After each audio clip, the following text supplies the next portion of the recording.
so let's talk about the starting points for your keychain, what the main components are. Now, components for jewellery are called findings, okay? This is an eye pin finding, just got a little eye at the top, and these are great for connecting bits together, all right?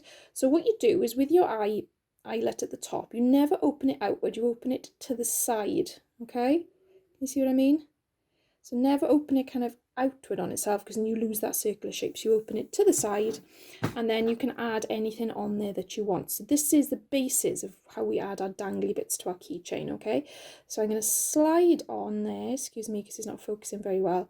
You slide your little charm on, and then you close the eyelet back up by moving it back to the middle again, okay? So that gives you then your nice little dangly piece there. Okay, and then what you can do from that point then is thread your beads onto that. And what I would say is I really like to vary the scale and the colour of my beads. I wouldn't go with more than 2 to 3 colours, because then it can look a little bit of a dog's dinner, shall we say. So I'm going to vary the scale up a bit, and I'm going to alternate a big rondelle bead, which is a round bead like that, with one small bead in between. So I'm going to go fun and go with all these lovely neon colours for summer. Oh, yeah.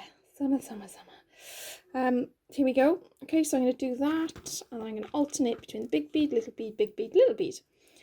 And I'll show you some different beading combinations in a moment as well. So if I show you this, look. And I would go in sets of 1, 3 and 5 when you're beading. It's just easier on the eye, okay? So I could carry on with that pattern all the way if I want to, or I can change it up a bit. So see what beads come in your pack. I'm going to go with these white ones actually. See these here. Okay, so you may have noticed that when I use these head pins, I was using pliers here, okay, to open up that eye. So jewellery pliers are your basic necessity, really. I mean, you can get kits on Amazon, you can get little kiddies kits even if it's just this project that you want to do. If you like crafts generally, it's worth just having a pair of what I call these flat nose pliers. They're really good for holding like the circular jump rings, but also these eye pins. The other ones you're going to see me use are round nose pliers, which is how you would create that circular effect on the top of an eye pin, which I'll show you in a second. And cutters. Now they're usually the 3 that come in a kit. If you want to buy a kit of 3, you could get away with just one pair of round nose pliers or flat nose, really, if you just want to buy something simple just to play around with before you kind of know if you're going to do much jewellery. Okay, so the reason you would need round nose pliers is to finish off the top of your eye pin. So you're trying to recreate the circle that you've got at the bottom there, okay? So to do that, you hold it with round nose pliers. You basically push the pin 90 degrees, turn your pliers that way, so that you can then wrap. So I'm just trying to get this video to focus for you. There we go. So you can then wrap your head pin around and over past where we started, okay? Here we go. And if it's too big, you can use your eye pin to curl and curl and curl it under until it's the size you want it, okay? So you should end up with something like that. And this is where the cutters come in handy, because you just give them a little snip. So that's a very basic way there of finishing off your little connector component there. Okay, and again, like I said, all you have to do then once you've done that is open him out to the side, okay, to connect in to a pendant shape of some sort. So I'm using this one here, okay, this one is included in the kits. So that's why I'm going to use this one for the demo, but you could use anything really, like an old pendant that you found, maybe an old keyring shape. Okay, see what you've got lying around that you might want to use. So I'm linking that onto there, and again, closing that little eye at the top using the flat nose pliers. Okay, so there we have it. I got 2 there that I made earlier. So that's a start to your keyring there. So these bits I've got dangling off the end there, but you know, you could add just little individual beads all the way up the sides, which will look rather nice as well. You could glue something onto here, like a stone if you wanted to.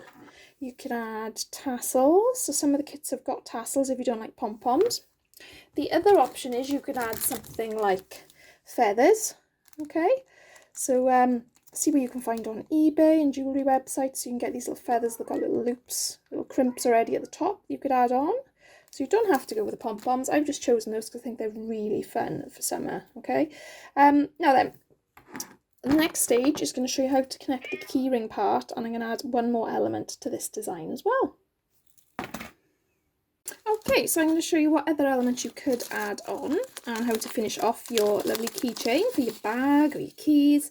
Before I do so, I just want to show you the different type of pin, which is a head pin. So if you just want to hang a bead, for example, off the end of it and you don't want to link anything onto it, this is different from an eyelet just because it's got that kind of almost like a full stop on the end, okay? So if you were going to hang more beads, you'd curl your wire over with a round nose pliers like before, but that would just stop the beads falling off the end basically. Okay, so I just wanted to show you those, which are head pins, and I just put a bit of a mix in every kit basically.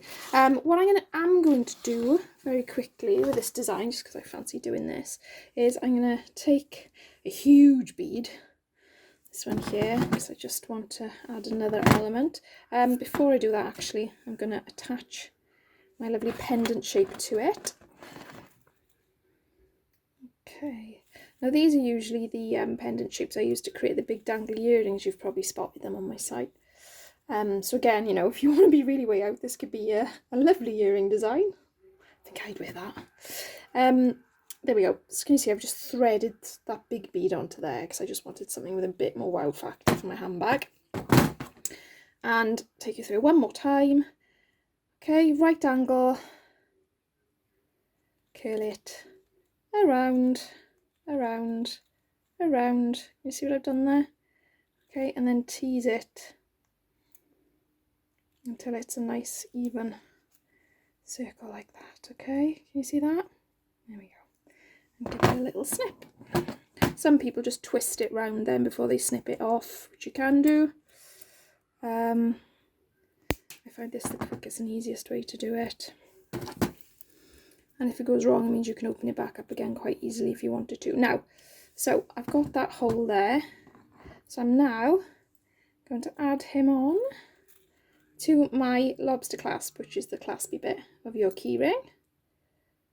There we go. So this is for a bag charm. If you actually did want to add keys, you can have something like this. So you could slide other elements on. You can even go with putting both on there, which you've probably noticed on keyrings before. So I'm trying to get this in shot rather than just my hand. I don't really do demonstrations very often, so excuse me if it's not quite the perfect visual for you. And there we have it, okay? All joined on literally just by opening up those little eyelets and joining stuff together. That's as simple as it is. So I've tried to keep it so you don't have to buy much equipment. It's just a pair of pliers or a set, if you can, of cutters pliers, and flat nose pliers as well. Okay, round nose, flat nose cutters, and you could just achieve a lot of things with that, really. So take a look at the kits, because as I said, you can be as playful and as inventful as you want with those.